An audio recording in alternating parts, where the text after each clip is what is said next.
Hey everybody, Bill in Virginia. Welcome back. So I got a little bit more done with the sculptamold and then totally ran out.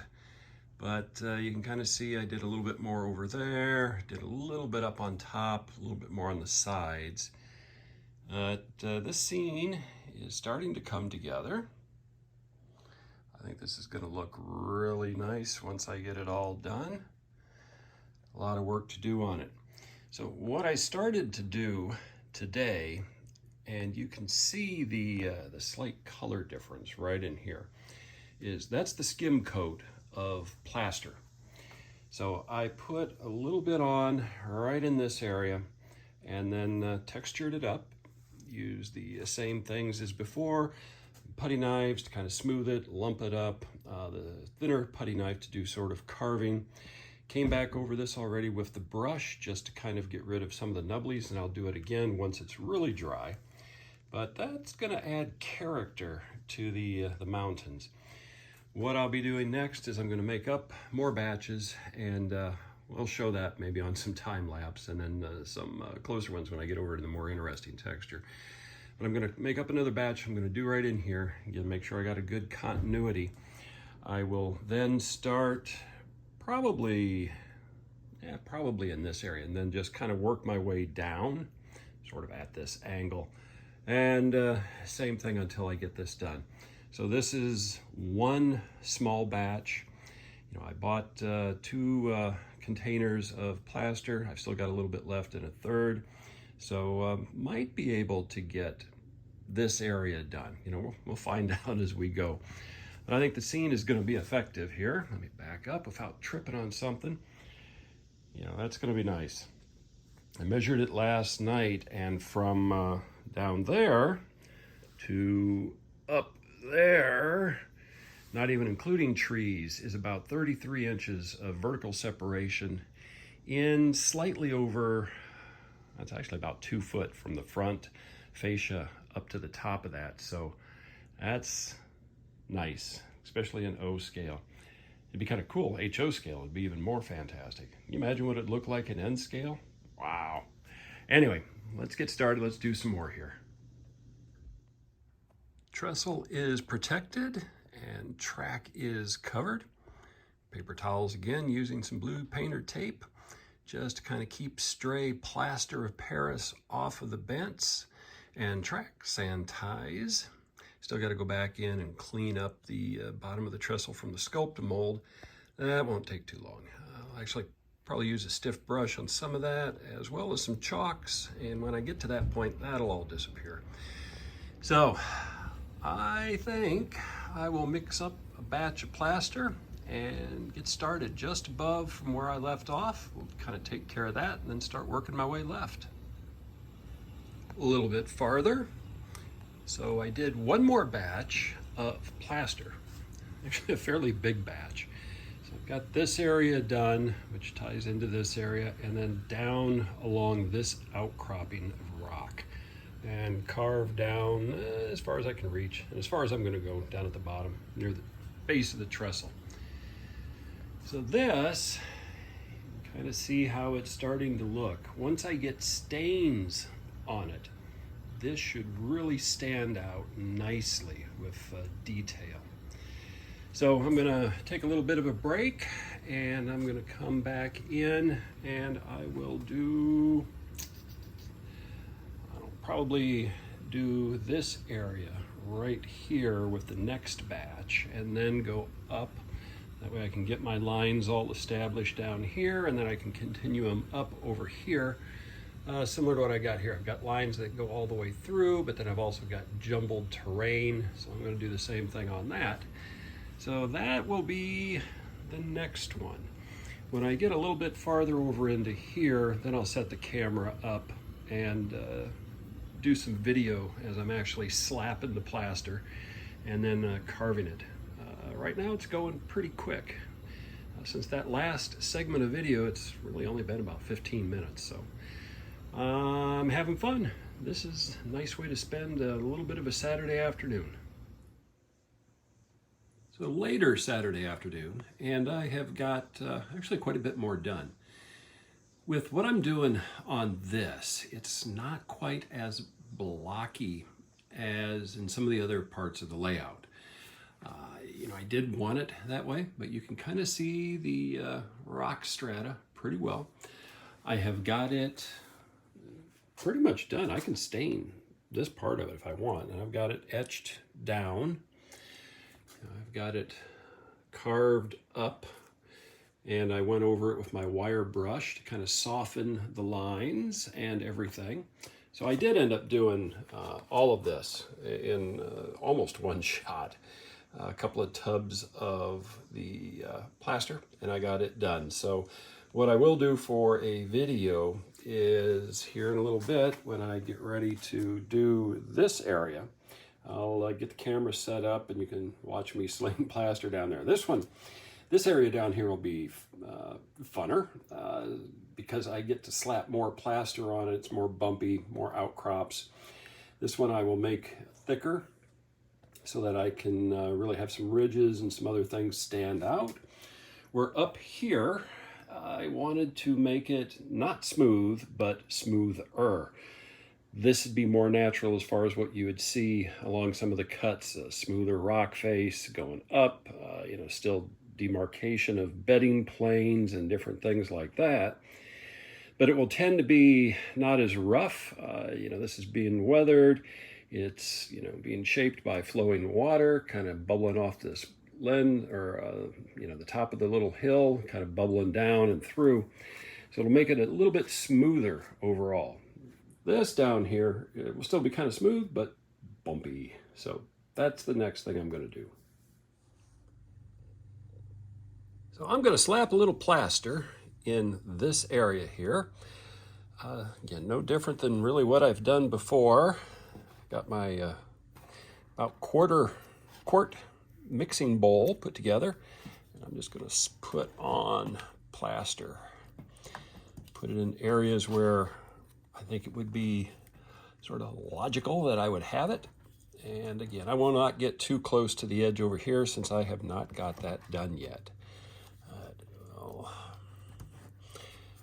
And the top where there's a lot of sculptamold, again, it's not something that I care too much about that area because it's all going to be covered.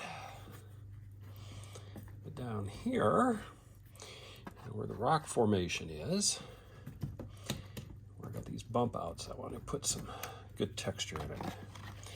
And I do want it to sort of mirror what I've got up higher as far as how the rock is going to go. So there's going to be some areas that I'm going to flatten out a little bit like that as I'm going, or like that, because that's kind of how they are. So we'll kind of build off some of this here.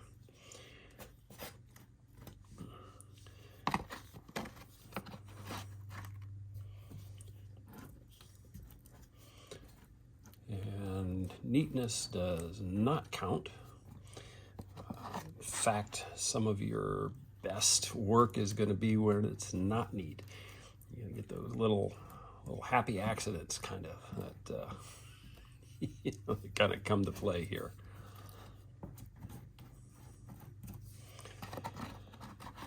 When I'm putting this stuff on, I will put on a full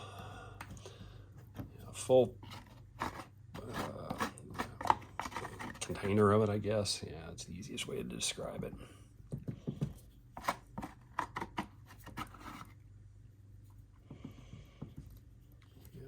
Let it go where it wants to go.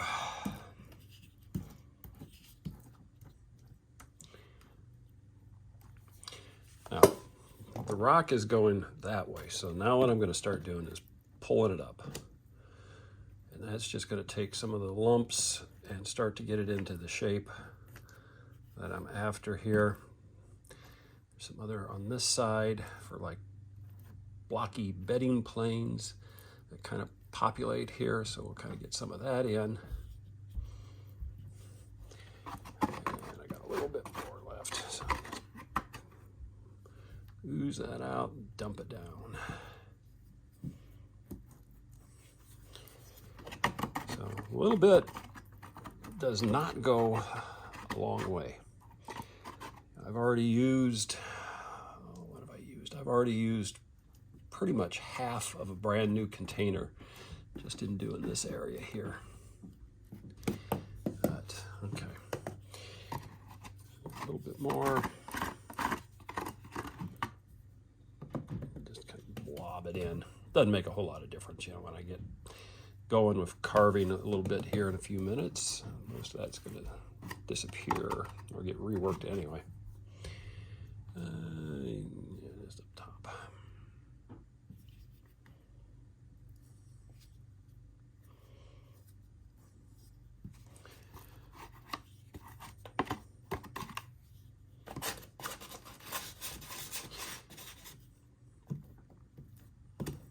Okay. All this will be riverbed, so I don't really care. Now just let it sit for a minute. And then I will come in with this. So already it should be good enough.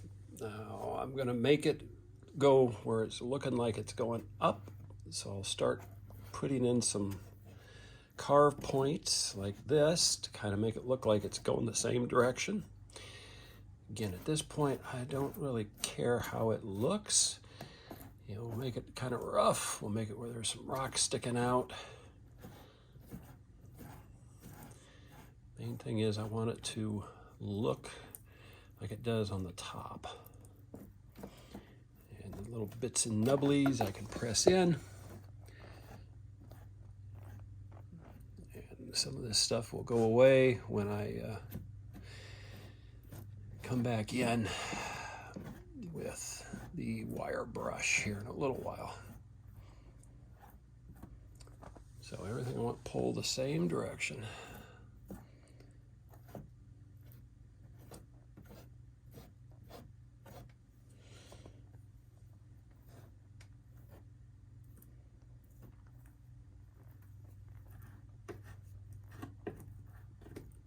All the top will be covered with ground cover and rocks when I get to that point.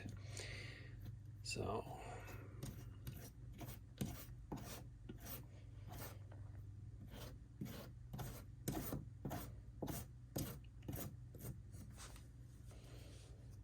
okay. Yeah, I'm happy with how that looks already. So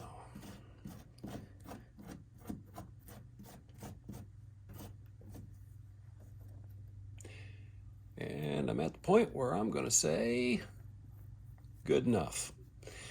So what I will do is I will let this dry for a little while, and then I'll come back in with my little suede brush and just kind of come in once the plaster has set, and I'll take off the little nubblies. That'll clean it up, and then that'll be ready for stain. So there's what it looks like after it's been wire brushed a little bit. Still a lot of nubblies, but those will come off for the most part when I do the staining, and then I use the paper towels. So a lot of that will come off at that point in time, but I'm happy with how this looks. You know, it's nice and rough. It, let's see if I can get a shot here. You know, it aligns reasonably well with what I've got going on up top as far as how the rocks go up. And that's going to be right near the little shore of the river that's cutting through that area. So, yeah, I like that. Saturday night draws to a close, and I'm going to wrap it up, including wrapping up this video. It's long enough. I have plaster put in over here as well, at least on the front side. You know, once I get sculptamold, I can finish the rest. What I'm going to do is tomorrow I'm going to come in and start to stain and get this going for how the rocks are going to look. You know, the plaster gives it a good texture. The pink foam board underneath gives it a nice, rugged, blocky look to everything. You know, carving the plaster gives it a really nice texture. I will come back in and add some plaster here, but again, I'll do that later after I get the rest of this done. So this is just going to kind of sit there for a while. Won't do anything there. Over here I use the sculptamold and I made it rough at the beginning already. I'm going to leave that because that's nice and solid, sort of as that rock wall. I'm okay with it. You know, I don't really need to do anything. Maybe I'll add maybe carve a slight line in it or something, but no big change there. Leave the paper towels on the bridge because I will stain all the way down to the bottom, including the crumbly. So I'll use this to protect it. Then once I get everything done, you know, I'll be able to take the paper towels off, and I'll come in and figure out, you know, how I'm going to do the staining underneath. I've got an idea, and I've just got to see if it'll work. And then, you know, this will already be stained. So it's moving along. So that's it for this one. Keep having fun on your layouts. Until next time.